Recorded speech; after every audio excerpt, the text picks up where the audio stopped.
rite of spring, bringing with it excitement and emotion that can be found in no other sporting event. The NCAA tournament. The wait is finally over, the brackets are ready, and the drama of March Madness is about to begin. Hello everyone, I'm Greg Gumbel, and this is the NCAA Championship Basketball Selection Show, brought to you by State Farm, the #1 auto insurer. Joining me at the anchor desk, as always, my partner, Clark Kellogg. We're all set to show you the seedings and pairings, so get out your bracket sheet, get those pencils ready. Here are the basics. Of the 65 available tournament bids, 31 are automatically given to conference champions. The tournament committee hands out the remaining 34 bids on an at-large basis. An opening round game will take place on Tuesday night to narrow the field to 64 teams. But before we unveil the brackets for this season, here's a look at the final top 25 media poll of the season. There's at least one change in the rankings to tell you about. We have a new team in the top 25 this week, the Duke Blue Devils, ranked into the poll as the number 25 team. The poll voters have had their say in the national ranking since November. The time has come to hand over the reins to the selection committee. And that puts a cap on the final top 25 poll of the year. Now let's take a look at the NCAA tournament bubble and see which teams are sitting at home with their fingers crossed. A ranked Duke team is on the bubble. There are a lot of worthy How? candidates among these 10 teams, Clark. Which of these bubble teams stands out to you right now? The Virginia Cavaliers had the chance to set themselves apart from the rest of the bubble teams, but they never could get over that hump and guarantee themselves a spot. You're right about Duke's that. ranked. How are they on the bubble? Teams in the same boat with them. The Kansas State Wildcats should be considered among the best of the major conference teams, not holding. Duke should be in. But there are plenty of non-power conference teams knocking on the door that may prevent them from getting an invitation. I'm sure it's been a long week for those teams, but the wait's almost over. The NCAA Selection Committee has finished its meeting, and we're ready to unveil the top 4 seeds in this year's tournament. The Pittsburgh Panthers are the top overall seed, and they will play in the Washington, D.C. Regional. The Selection Committee differed with the media on who the #1 team in the country is, but the committee is the important one at this point, and we'll soon see if their faith in this team is warranted. On to the second #1 seed, who will play in the Houston Regional. The Texas Longhorns are seeking their first ever NCAA championship. The North Carolina Tar Heels are our third #1 seed, and they'll play in the Detroit Regional. They're back in the tournament again, and no doubt they'll be feeding off the experience of last year's appearance as they try to get to the Final Four this year. And finally, our fourth #1 seed will play in the Atlanta Regional. The Georgetown Hoyas are in the tournament field as a #1 seed for the 6th time in the history of their program. Now, here's how the brackets shape up based on where the #1 seeds... The winner of the Washington region plays the winner of Los Angeles, while the Houston plays Detroit. Because this is actually doesn't happen. In the other semifinal game, the winner Oh, of the we'll see those Final Four games on Final Four Saturday, March 31st. And then on Monday night, you'll see coverage of the National Championship on Monday, April the 2nd. Game on Monday night, April the 2nd. Any surprises in there for you, Clark? Well, when you see the selection committee deviate from the top 4 teams in the media poll, it's a little surprising. They've opened themselves up to some criticism with these picks. So, with the #1 first up, the Pittsburgh Panthers are the top seed, finishing at 26-5. In the ACC, they will take on the winner of the opening round play-in game between the Mustangs of Cal Poly with 14 wins and the Lehigh Mountain Hawks from the Patriot League. And now, the #8 seed, the Providence Friars, come into the tournament as the 4th-place team in their conference during the regular season and were losers in their first game at their conference tournament. They're going to play the #9 seed, the North Carolina State Wolfpack, who were... These are Friday games in Albany, New York. 20-11. The Marquette Golden Eagles enter the field as the #4 seed from the Big East. This is their 27th appearance in the NCAA tournament. More Friday games in Albany, New York. They'll be getting ready to face the #13 seed, the Southern Methodist Mustangs, who finished the season with 18 wins. They're the tournament champion from the A-10 conference. The Kentucky Wildcats come in as the #5 seed, finishing at 23-9. And they will take on the 12th seed, the New Orleans Privateers, from the Big South, with 17 wins. Next up is the #2 seed, the USC Trojans. These are Friday games in Lexington. The best team from the Pac-10. They'll be going up against the #15 seed, the Wagner Seahawks, with 17 wins. This will be their 2nd appearance all time in the NCAA tournament. Our #7 seed is from the Big 12, the Penn State Nittany Lions. were rewarded for their outstanding play this season with an at-large bid and a ticket to the Big Dance. They are going to play the number 10 seed, the Duke Blue Devils, who were Duke's worst seed ever. finishing at 19 and 12. The Washington Huskies are in as the number 3 seed. They'll be taking on the number 14 seed, the Utah Valley State Wolverine, with 24 wins.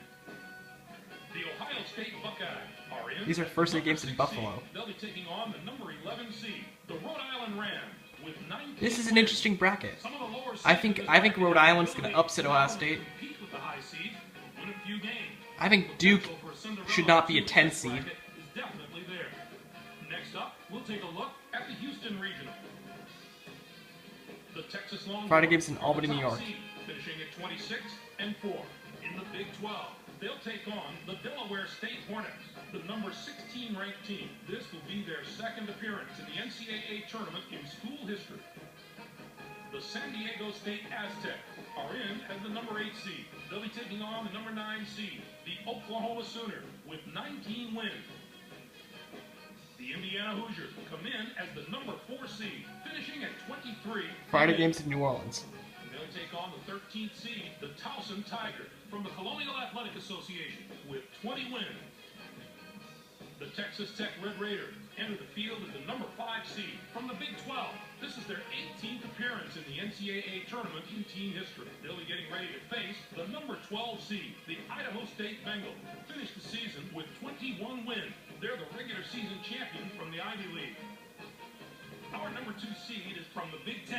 The UNLV Runnin' Rebels were rewarded for their outstanding play this season with an at-large bid. Friday games in New Orleans. To the Big Dance. They're going to play the number 15 seed, the Oakland Grizzlies, who came in first in their conference tournament, finishing at 18 and 15. Next up is the number 7 seed, the East Carolina Pirates, have established themselves as one of the best teams from Conference USA. They'll be going up against the number 10 seed, the Illinois Fighting Illini, with 19 wins. They return once more to the very familiar. The Villanova Wildcats are in as the number 3 seed. They'll be taking on the number 14 seed, the Eastern Washington Eagles, with 16 wins. Thursday games in Albany, New York. And now the number 6 seed, the California Golden Bears, come into the tournament first in their conference during the regular season and were semifinalists in their conference tournament. They are going to play the number 11 seed, the Virginia Cavaliers, who were 6th in their conference, finishing at 20 and 13. This bracket has the potential to give us a sensational matchup in the regional final. I think California's my dark horse in this region. Can survive the early rounds. On to our third bracket of the day. Let's take a look. The North Carolina Tar Heels are the top seed, finishing at 22 and 6. They finished 11th in the ACC. They'll take on the Lumberjacks of Stephen F. Austin. Friday games in Lexington, Kentucky. To the NCAA tournament in school history. Our number 8 seed is from Conference USA. The Connecticut Huskies are on a hot streak, having just won their conference tournament championship. They're going to play the number 9 seed, the George Mason Patriots, who finished 2nd in their conference tournament. The Tennessee Volunteers enter the field. Little in-state battle there. From the SEC. This is their 18th appearance in the NCAA tournament in the history of their school. They'll be getting ready to face the number 13 seed, the Tennessee State Tigers. First the games in Buffalo. 19 wins. They're the tournament champions from the Ohio Valley Conference. The West Virginia Mountaineers are in as the number 5 seed. They'll be taking on the number 12 seed, the Coastal Carolina Chanticleers, with 23 wins. The UCLA Bruins are in as the number 2 First the seed. games in Spokane, They'll be taking Washington. on the number 15 seed, the Texas San Antonio Roadrunners, with 16 wins. Next up is the number 7 seed. The Stanford Cardinals have established themselves as one of the best teams from the Pac-10. They'll be going up against the number 10 seed, the Niagara Purple Eagles, with 20. And now the number 3 seed, the Xavier Musketeers, come into the tournament 5th in their conference during the regular season and were semifinalists in their conference tournament. They are going to play the number 14 seed, the Fordham Rams, who came in first in their conference tournament, finishing at 16 and 13. The Washington State Cougars come in as the number 6 seed, finishing at 22 and 9. And they take on the 11th seed, the Boise State Broncos, from the Mountain West Conference. Those are first day games in Winston-Salem, North Carolina. What a tremendous regional final we'd have in this bracket if the number 1 and 2 seeds here make it through the first 3 rounds. That Tennessee State game is interesting. Be one of the games of the tournament. And finally, let's have a look at the Atlanta Regional. The Georgetown Hoyas are the top seed, finishing at 27-4. In the Big East, they'll take on the Maryland Terrapins, the number 16 ranked team. This is their 24th appearance all time in the NCAA tournament. Next up is the number 8 seed, the Santa Clara Broncos, are the conference tournament champions from the West Coast Conference. They'll be going up against the number 9 seed, the Seton Hall Pirates, with 22 wins. This marks their 10th appearance in the NCAA tournament. The Louisville Cardinals are in as the number 4 seed. They'll be taking on the number 13 seed, the Utah State Aggies, with 19 wins. The St. Louis Billikens come in as the number 5 seed, finishing at 28-5.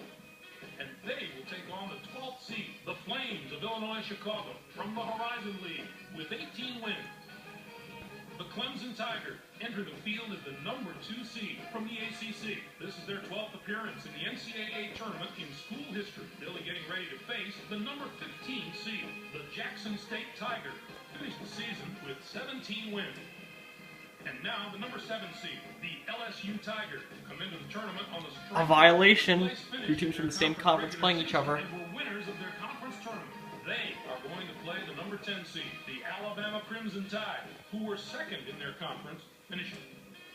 The Kansas Jayhawks are in as the number 3 seed. They'll be taking on the number 14 seed, the Kent State Golden Flashes, with 20 wins. Our number 6 seed is from the West Coast Conference. The San Francisco Dons had a tremendous year that included a regular season championship. They are going to play the number 11 seed, the Miami Hurricanes, who came in first in their conference tournament, finishing at 20-15. It's the first question every selection Sunday. Which is the toughest bracket? Well, this bracket looks to me like it wins that prize this year. Yeah. Not only are the top seeds strong, the lower seeds can be dangerous as well. What are your thoughts on our top 16 seeds, Clark? Maybe I haven't agreed with the selection committee every year, but I think they did a great job this time. The top 16 look just about right to me. The USC Trojans are a team I'm not especially high on. They're all the way up there at a 2 seed, but I'd be surprised to see them make a serious run at the Final Four. Now, let's bring the conference picture into focus. The Big East gets 8 teams. The ACC with 6. 6 out of the Big 12. The Pac-10 gets 5 teams. The Big 10 with 5. 4 out of the SEC. What a down year for the non-power conferences. We're used to seeing at least one of those conferences compete on the level of the power conferences, but not this year. It's too bad we didn't see more small conference schools in the tournament. We showed you the bubble teams before. Now that we know who's in and who's out, what do you think of the selections, Clark? The Virginia Cavaliers made it into the field probably because of their major conference affiliation. That's the last team in. Their win-loss record isn't outstanding, but the bottom line is they play the top competition week in and week out, and that counts for a lot. I like that Weber State was considered, but realistically they weren't going to get in. Full-time students again. The Hofstra Pride stumbled to the finish line coming down the stretch, and that's not the way to close out the season if you're hoping for an at-large bid. When they couldn't get it done in their conference tournament, their goose was cooked. All right, Clark, now that we know all the teams and matchups, time to get the tournament underway and let the madness take over. Greg, let's throw the ball up right now. I can't wait to get started.